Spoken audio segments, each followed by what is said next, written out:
1985. And since then, we've really not had any major rebuilds or overhauls during that whole period of time. So to date, we have a capacity of 42,500,000. We're a commercial plant, but with residential capabilities. We make brick with a red burning shale. We flat set predominantly, but we have edge set capabilities. We produce modular, king size closures and utilities, and our textures are velour, smooth, rough, bark textures. Setting machine rebuild, the whole plant wasn't rebuilt. We rebuilt the setting machine and we rebuilt the tunnel kiln. We contracted with basic machinery to rebuild Tulsa plant setting machine.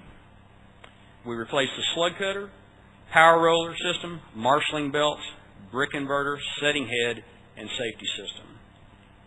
We replaced all motors, gearboxes, and wiring. And we replaced all motor starters with VFDs, operator's control console, and control cabinets. This is our old slug cutter. This made approximately 34 million slugs since 1985. This is the new slug cutter. It's a guillotine style. It has an encoder for precise cuts, cut lengths, and the cutter is currently operating at 14 slugs a minute. This is the old power roller system. Now, we kept the push-through cutter. In 1996, we put in an Artec push-through cutter. And I don't have a laser pointer, but if you can see the little power rollers about mid-screen, those were run off of a chain gear drive system. They were very, very high maintenance. Contributed probably 30% of our downtime in manufacturing. We put in basically put in a brick shuttle table. This table delivers the slug to the marshalling belt, and the arm comes up behind it, straightens the slug, and then pushes it onto the marshalling belt. And I put what the operator would see on the new control panel down on the side. We put in a new inverter. One thing I wanted to show you here is we're using a plastic link belt. It's very, very low maintenance. Does not suffer at all from tracking issues, and if you do have a problem with it, changing links out or making repairs is very quick. We invert brick and put face to face. We don't stack directly on top. The reason that we do that, it puts the brick in the right direction on our kiln car, and also it prevents marring and scuffing of our architectural product. This area, this is when it goes away from the inverter, and this spaces the brick out, spaces the slugs out after they've been cut for delivery onto the marshalling belt and the feeding gripper that's going to take it to the inverter. The marshalling twin belts, this area, we did nothing to it. We changed the belts. The feeding gripper was unchanged other than new wiring, new motors, and we rebuilt the air cylinders to it. So there really wasn't much change there. The star wheel, which again is in the center of the page, that takes the brick from an edge set position into a flat set position. And with the rebuild, it allowed us to continue to edge set, or flat set, I'm sorry. We can edge set with it, and in fact, we can put a combination of flat set and edge set on each car if needed. Programming belts, virtually unchanged. We just rebuilt, we took the old motors off, new motors, rebuilt the equipment, but there's really not anything new. But one thing it did with the VFDs and the new motors, it allowed us to close the gap up and have a more accurate gap, brick to brick, which made it much more accurate on the car. Setting head, they are air grippers, not a lot more to say about that. The setting head probably contributed about 40% of our downtime, the old setting head. Just another picture of it there. Setting pattern options.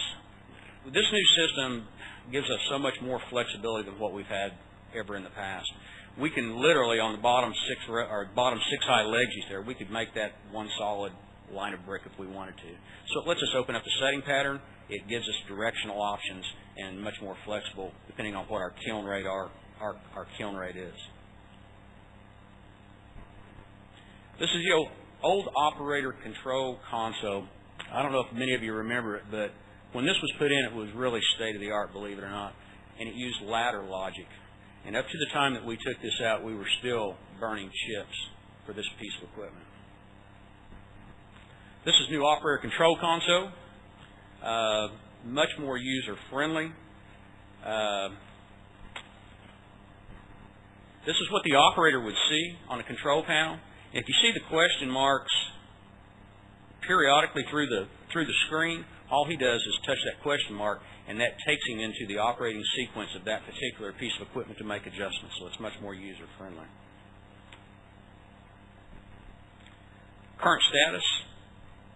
The setting machine is currently operating with reduction in downtime, reduction in losses, user-friendly controls, faster changeovers, the ability to make program adjustments on the fly, ability to edge set and flat set on the same car, multiple setting patterns on the same car, and operating with one less person. One thing I forgot to mention, for us to make a change on the old operator's console and that program would take hours just to make a simple adjustment on the car.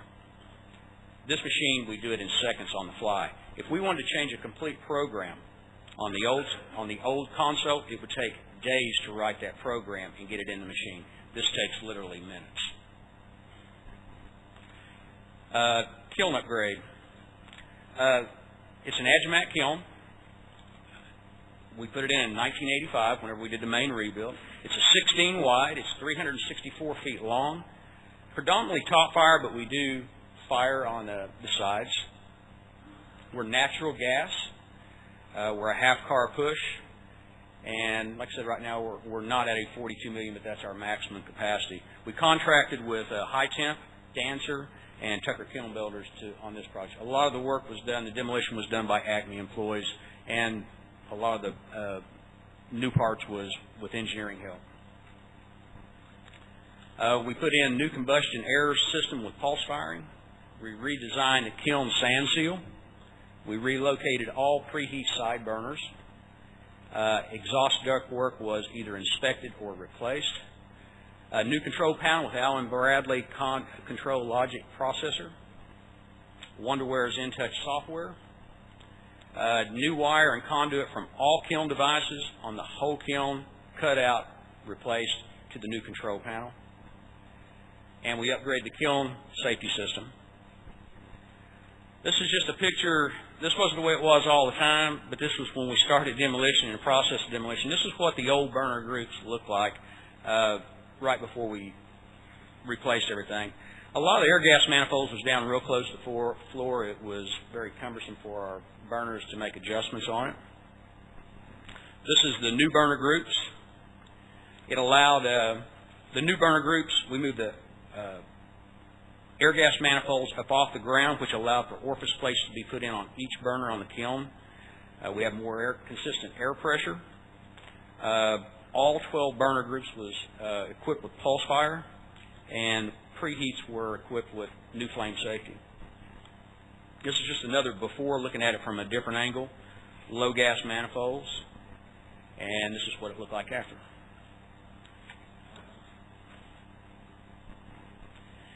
Old side burners. Back in '96, we shut down for a very brief period of time and actually put preheat burners in because of carbon-related issues. And at the time, we decided let's start on the bottom. We'll face the bottom burner up, and on the other side of the kiln, the top burner would be facing down to get some stirring action. We decided to go ahead and take out that system and put burners closer to the bottom of the car to get a better stirring action to help us clear carbon. Tucker did this work also. This is the new side burner group.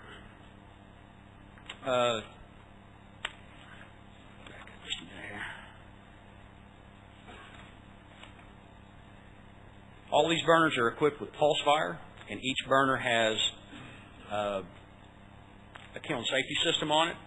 And at each burner port, we've installed a sight glass where we can look on one side of the kiln and see clear over to the other fire to inspect the burner and how it's working. The old sand seal, typical masonry sand seal, we had to replace this every 8 to 10 years. Had to go in the kiln, shut down quick, go in, tear it out, repair it. This was a new sand seal that we installed. This is a 8-inch by 6-inch angle. We have overlapping plates on each section for expansion, and we have an all-thread bolt that's 8 inches long, set in epoxy to hold it down. Old control room console.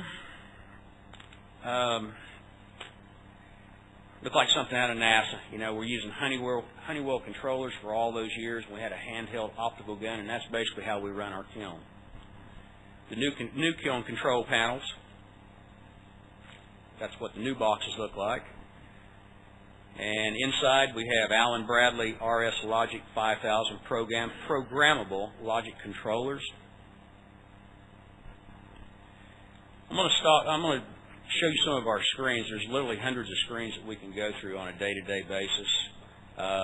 This is Wonderware 2009-3 Wonderware system that we put in. Kevin put that in for us. This is the main screen that you would see whenever you move the mouse and it goes to it. This lets you get to all the other components or all the other screens in the system. I wanted to show you the side burners. This screen shows burners that's off and on, the amount of time that they're off and on, the order of which they pulse. To change a value or state of a burner, you merely click on the function and make the change. Very user-friendly, very simple. This is just a picture of the side burner screen of the top burners. I'm sorry. These happen to be all in high fire, and you make the same adjustments for that. This is a firing percent screen. What this does is the operator can compare output to what was achieved on the last push and see if we're getting up to our desired kiln curve. This is a push rate screen. It shows the status of the doors, whether they're up or down, the pusher pressure, pusher schedule, time remaining, and cars per day. This is a kiln curve that identifies all the thermocouples.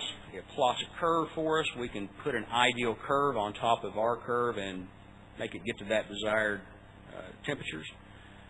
It shows groups that's firing, and it shows kiln car location in the kiln. This is a shot of the dryer. This doesn't control anything. This just monitors, but Kevin went ahead and put this screen in for us because we do a lot of dryer work. Current status. The kiln is currently operating with decreased fuel consumption, improved safety system, reduction in losses, repeatability, operator-friendly control system, brighter work area with improved access to equipment, the ability to produce new blends and sizes, reduction in kiln downtime,